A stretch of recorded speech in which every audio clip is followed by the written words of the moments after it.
Twee dames uit die gemeenskap, mevrou Isadora, Grammofonia Sweef Arend en mevrou Maria Marwanke het hulle moue opgerol om die kinders wie se ouers vermis geraak het van die strate af te kry.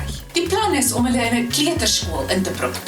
Inskrywings het vandag geopen. So, indien u 'n kind is wat dagsorg nodig het, haas u onmiddellik na die Leeukopkraal Kinderparadys Kleuterakademie. Kom jy na die kleuterskool toe? Ja. Kom jy?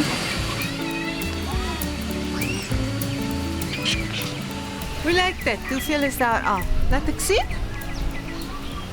Ag nee, Marwanke.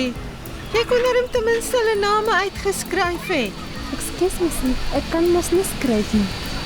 Gee vir my.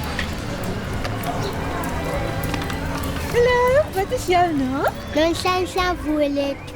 Gaan maar in.